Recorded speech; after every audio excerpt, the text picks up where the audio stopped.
My name is Monica Scudieri. My business is Grab Your Slice of Financial Independence. Grab Your Slice. I'm a financial coach. I'm also an author.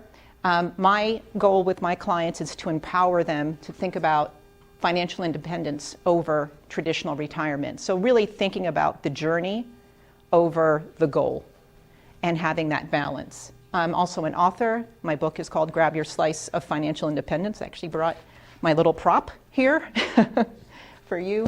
My first business was as a real estate investor, which I started in 2013.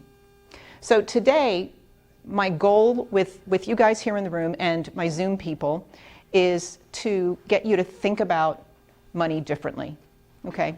And Virginia, if you get a chance, would you mind handing out the handouts here?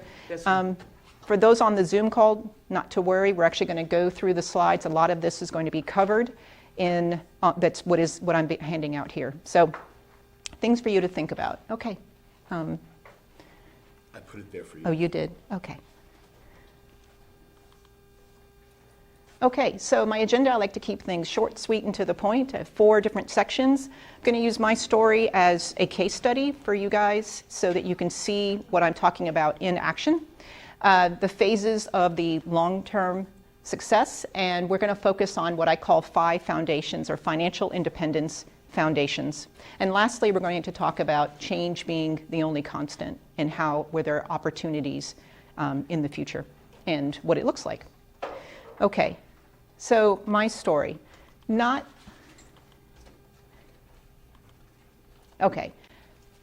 Like all of you, I think we all start out, we have this grand idea of what life is going to be like, right? And it kind of looks like this big straight line. We're just going to go from here, and then we're going to have all these great things happen, and then we're going to get to this retirement. It's going to be so awesome, right? And I was the same way. My version looked like this. I'm going to college. I'm the first one to go to college in my family. My parents immigrated here from Italy. I went to college. My mom did not think this was a great idea. My dad encouraged me to do it. And I got my first job. And I'm thinking, hey, my career has nowhere to go but up. I'm going to have this great salary. I'm going to have this great career. I get married, buy a house, have a couple kids. And then reality comes along. And it hits me right in the face. I go through a divorce, and my kids are kindergarten and preschool. So my son is actually back here, who was my kindergartner. So you can see this was a while ago. But you know, this journey, the first 5 years of this journey, I started with $257,000 of debt. Half was the mortgage. My kids were little. And then when the divorce papers were signed, I lost my temp job. So now I'm unemployed. And I don't have family in the area. So those first 5 years were rough. As a matter of fact, they were so hard that I actually went on unemployment 3 times for a total of almost 2 years with the kids. Now, if you ask them, they would say those were some of the best times because I was volunteering at the school and I was around more. But then after those first 5 years, I was able to downsize, and I started my real estate business. I ended up buying 5 properties in 3 years. I was focused, I was driven, I had a lot of perseverance to get through this. There were still setbacks, and there were still things that were really hard to get through. But I'm going to talk to you about how I got through that as a single parent. And it took me 10 years from the divorce. But in those 10 years, I made it to my definition of financial independence.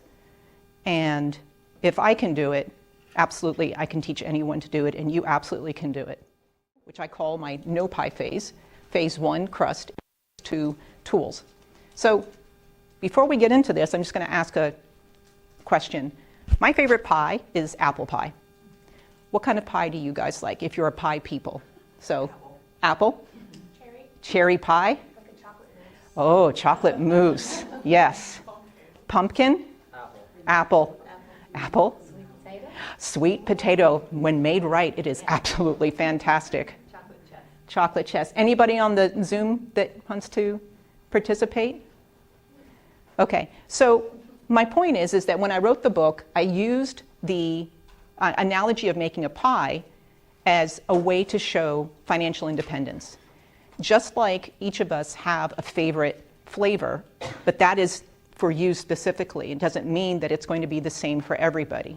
And so as I wrote the book, I wrote this with the idea of having an analogy of your pie filling is going to be your favorite, whatever that is. But the crust, no matter what your filling is going to be the same because all pies have crust, right?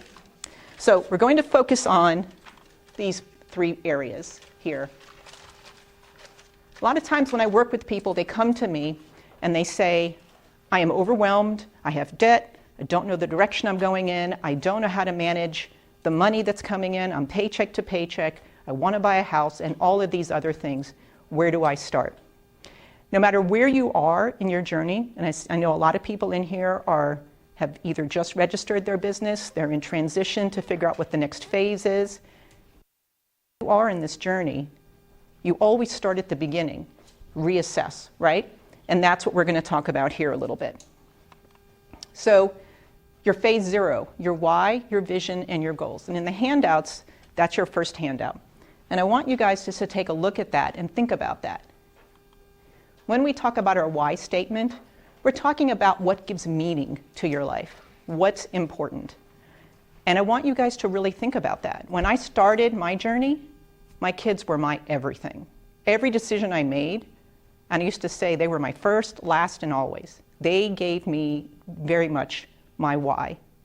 Now, they're grown, as you can see, so your why changes, right? It's important to stay flexible. Your vision statement. Thinking about what is the picture for your future.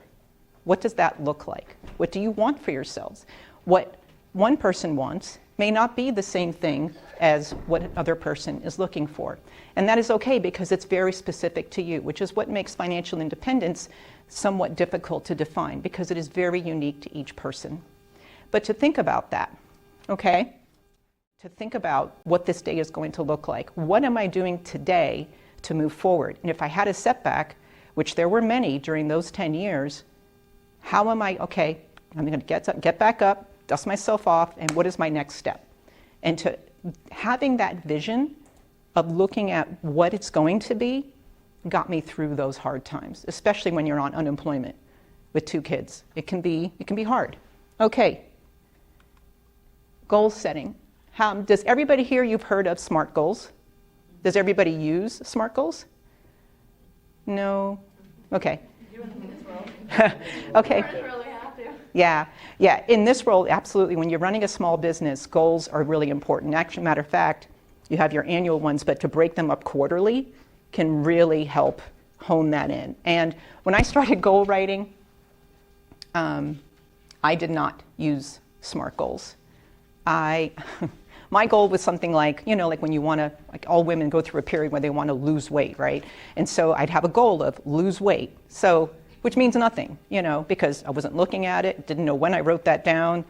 And it doesn't drive you forward. But if I said, I'm going to, I weigh 200 pounds, I want to lose 50 pounds, I'm starting October 1st, I'm going to lose 1 pound a week. That is much more manageable, right? My physical people here, my gym people, you're like, yes, that's what we're trying for. Same thing with financial independence, right? It's those small steps that accumulate and move you forward to get to that point that you're looking for. Okay, so using that SMART goals. Incidentally, and I don't have my little cheat sheet, but I can tell you, though, that only 3% of the population actually do goals. 1% of them write them down. But for those that write them down, you're 42% more likely to achieve those goals. So something to think about and encourage you to try it. Matter of fact, the first time I used SMART goals, I remember it. I wrote down these goals, and then because I used to be in IT, I had my parking lot stuff, so I'm like, oh, if I get through all of this, then I can pull something from here. But I'm like, this is next year. So I start doing these SMART goals, and I'm looking at it every day, and I realize 3 months in, I did them all. What I had for the whole year. what I realized was I was really underestimating myself. So I thought, all right, so 3 years are out. I've got 3 months are out. I've got 9 more months. So I make another list thinking this ought to last me the rest of the year. And I did it again in 3 months. And I really underestimated myself. That is the power of using the SMART method for goals. And I would absolutely, if you're not doing it, absolutely encourage you to do that. So again, staying focused, writing these things down, and being flexible. You know, I have a lot of people that come to me and they're like, oh, but you know, Monica, there's no more opportunities. I missed this great opportunity 5 years ago. I wish I, you know, fill in the blank. But you know what? The world is moving at a faster pace than ever before. And there are always opportunities coming. It's just a matter of making yourself in a position where you're flexible enough to be able to achieve those things.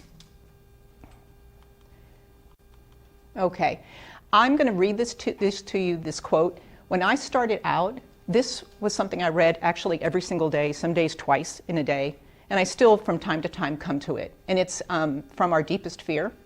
Our deepest fear is not that we are inadequate. Our deepest fear is that we are powerful beyond measure. It is our light, not our darkness, that most frightens us. And we ask ourselves, who am I to be brilliant, gorgeous, talented, fabulous? Actually, who are you not to be? Your playing small does not serve the world. There is nothing enlightened about shrinking so that other people won't feel insecure around you. And we are all meant to shine as children do. And as we let our own light shine, we unconsciously give other people permission to do the same. As we are liberated from our own fear, our presence automatically liberates others. How many people are familiar with Our Deepest Fear? A few people? You are? Okay, so thank you, Virginia. It's very powerful, and it's something that it really switched something for me, because the truth of the matter is whether you decide to do nothing or go all in with your business, there is risk. There is risk to do nothing. There is risk to go all in. And the last thing you want is to have regrets. And so when I read this, it reminds me, and it brings me back to my purpose, my why. Okay, phase 1. We are making this pie crust. We are making a pie crust that's going to be so strong that no matter how many pieces of filling you put in here, it is going to hold it together. Just like building a house, solid foundation, 1 story, 2 story, 3 story, it's the same idea. Now, the things that we're talking about here, I just want to say, you can use these things for home. Thank you. We can use things for the home, but we can also use this for business, okay? When I did my goal setting, I had goals for the business, I had goals for personal, for family, for financial, for travel, and I had all these different categories. And so when I would do my SMART goals and put them in these categories, what's nice about that is that as you go through each quarter, you can see where your effort is. And you have that opportunity to adjust and to refocus to make sure that all the things that you're looking for are going to be accomplished that year. But also, as you review things and opportunities come, it also gives you that opportunity to be able to move things out that maybe at the beginning of the year made sense, but maybe halfway through the year doesn't make sense because of other things that came in. So giving yourself that flexibility to take advantage of opportunities when they come about. Okay, 4 ingredients. Number 1, net worth. Net worth represents a point in time. These things are data points. So when you calculate it, if you've never done it before and you calculate it for the very first time, and this is, I think, sheet 2, it can be a little, if you're not sure, it can be, like for me, $257,000 of debt. That's a lot for one person with 2 little kids. That's a lot for anybody. But remember, it's a point in time. It's a piece of data that will give you understanding of where you have your strengths and your levers and things that you can do, right? The second thing is credit history. Okay, in credit history, you have your three main ones, right? Your Equifax, Experian, and TransUnion. You can pull your credit history at annualcreditreport.com for free. Highly recommended. If you haven't done it in a while, I would highly recommend pulling it.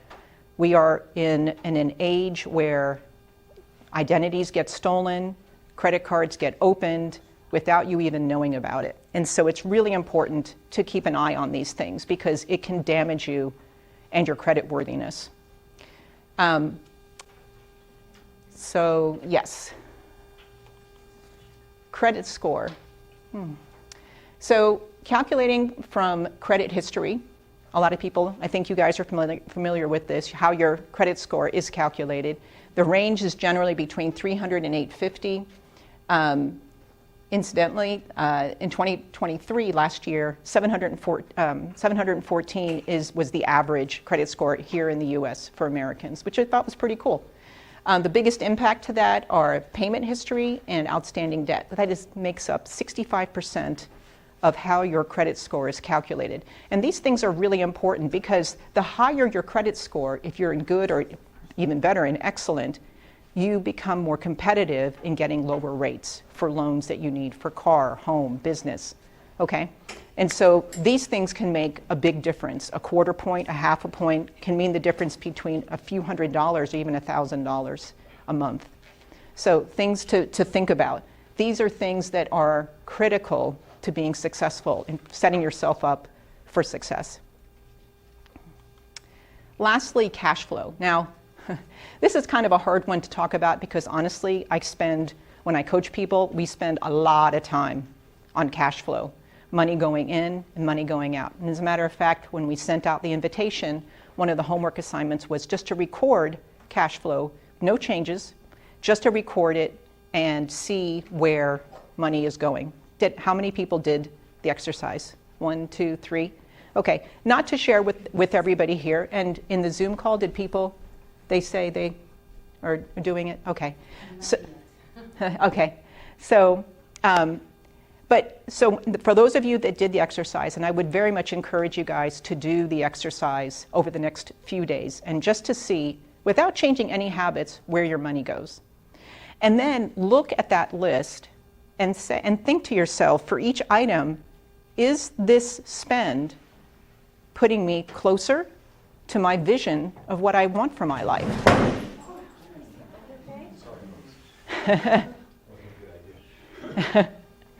And think about that, the vision for your life, where this spending, because the truth of the matter is that these everyday small decisions will have a positive or a negative impact. And all we can do is make the best decision that we can in that moment with the information that we have. So that is where the exercise comes in. Now, it's only been a few days for those of you that did the exercise, but I would very much encourage you to think about that and think about how that compares and how the two fit together. Okay, phase 2, the tools of financial independence. I'm not sure how this is going to go. Okay, how many people surprised to see money as a tool? Surprised? I see one, yes, a couple of people surprised to see money as a tool. Okay, money is in fact a tool. That's all it is. It's not something that you can eat. It's not something that you can live under, and contrary to Hollywood, it's not something you can really wear. Okay, but we trade the money that comes in, we trade that for things that we need, we want, right? We need clothes, we need food, we need a place to live. So we're trading that money for those things and thinking about what's important, right? And so that is why I always list money as a tool, and I teach it that way. Secondly, budget. Now, we haven't talked about budgeting. How many people use a budget? Okay, thank you. A couple of people here in the room. If you don't use a budget, when I started budgeting, I did it absolutely wrong because I was a single parent. I'm the only person spending money. So I don't need to record what I'm spending because I know where the money is going.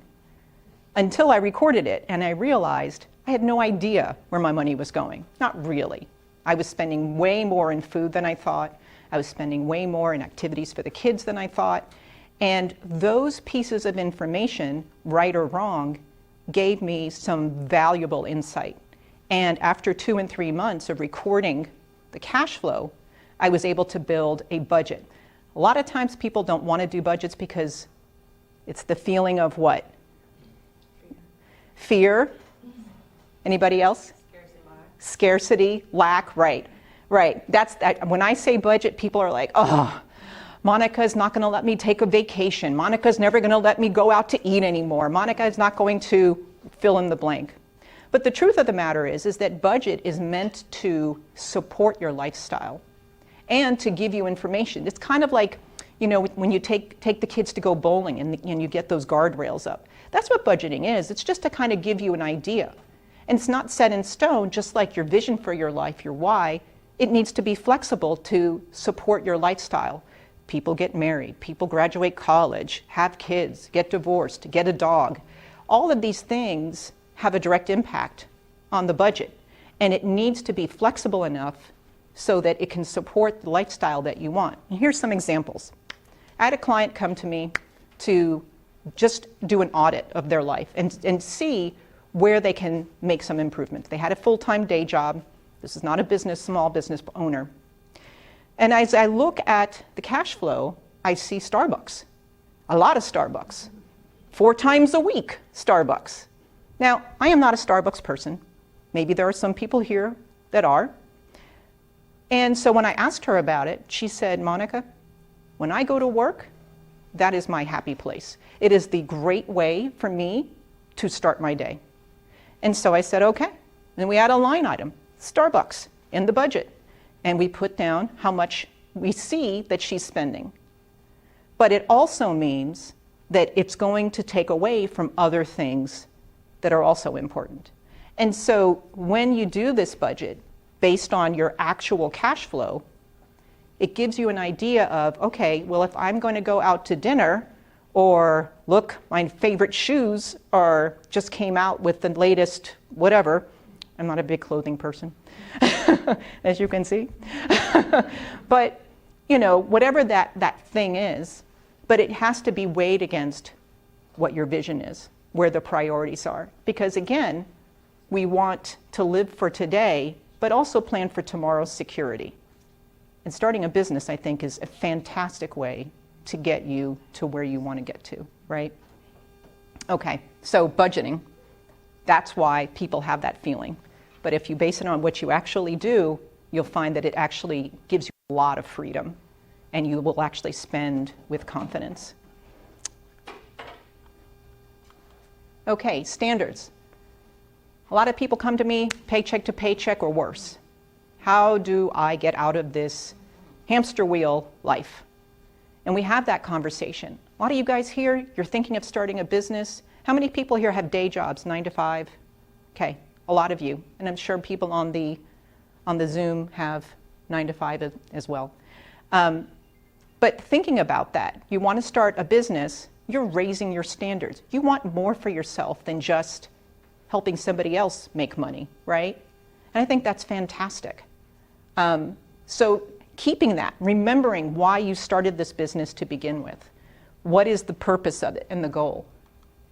Commitment, that commitment to start, the commitment to change your future. And I know I'm really, you know, speaking to the choir here kind of thing. Grit, and having that courage to be better, to keep going with the setbacks. Time to get back on that horse and keep moving forward, remembering your why about why you started this business to begin with. Perseverance, and that again, that ability to keep moving forward no matter what. So, that was supposed to be hidden. But, so a lot of times people come to me and they're like, Monica, you're not really giving me anything new. These are things that I know, but we don't do them. Why is that? Why is it? If it's so easy, if we know these things, well then why don't we do them? Well, the truth of the matter is that there are a lot of reasons. Fear is at the very top of that thing. Fear of succeeding, fear of failing, fear of looking foolish, fear. Trusting yourself that you are making the very best decision for yourself and your family, that if you fail, everybody's going to fail. I failed plenty of times, plenty of deals in my real estate that I didn't get. You fail fast, you fail forward. Fail often, and keep moving forward. No plan. I had a client that came to me, and when we talked about her vision for your life, she's like, well, someday I'm going to retire, someday I'm going to own a house, someday. Well, someday is like making a, I'm going to lose weight. It's not ever going to come to fruition unless you start really thinking about what this house looks like. Where is it going to be? Who is living in it? How are you going to support yourself when you retire? And having those hard conversations and putting it down on paper and reading it through. And that is your homework assignment for the weekend, especially with this big storm coming through. I had people come to me, they're instant gratification people, they're spenders. I had one client that we started building her emergency fund, and then she came to me, and there was no money in this emergency fund, and I asked her why, and she is like, duck and weave. I don't know what happened. It was there, and I don't know. And then it turned out that she's a big sneakerhead. She loves her sneakers, but she doesn't want to have that conversation about putting that as a line item and just saying, I'm going to spend that money. Being honest about it, this is not really an emergency kind of situation. And then last is, it's just not done. The truth of the matter is that we are raised by parents who have their own ideas about money, and they have their own reasons for it. And that influences us. My parents, they were savers. Old school, save, work, live below your means, pay everything. If you don't have the money, you're not buying it. No credit cards. But they were not investors at all. Matter of fact, my mother told a story once about a client that came in to the shop. My dad was a tailor, my mom was a seamstress. This guy comes in with stock tip. Oh, this is a stock tip. This is a good one. This is like late 70s. Big stock tip. And my parents were like, oh, this sounds good. Oh, he's like, this is the lowest it's going to be. It's going to go up. It's going to be great. So my parents were like, all right, well, we'll give it a shot. So they took some money, they put it in there, and then my mother, as she said, she goes, Moni, it went so low, we no see no more. She goes, and that was the end of the stock market and investing for them.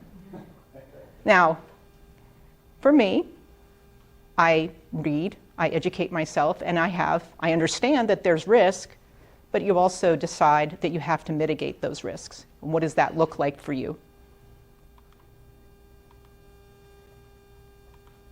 Okay, change. Truly.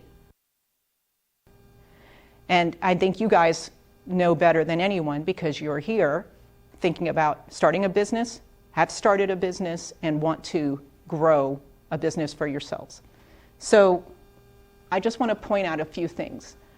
A lot of times when I talk to people, their biggest thing is, well, parents should be teaching their kids about money. And yes, but like I said, parents come with their own ideas and their own perception of money and how to manage it. But also, the laws change. And here are just some examples, not exhaustive by any stretch, but here we go. 1935, Social Security Act was passed after the Great Depression. Didn't like seeing people not have money, sleeping in the streets, or elderly. So they passed this Social Security Act. And then in the 80s, they started charging federal tax on it. 1974, Equal Credit Opportunity Act. This was a chance for women to legally open a bank account without having a man co-sign for them. That was 50 years ago. 50 years ago, mind you. Okay, and think about your parents and your moms, okay, having that idea. 1978, 401ks were actually first established.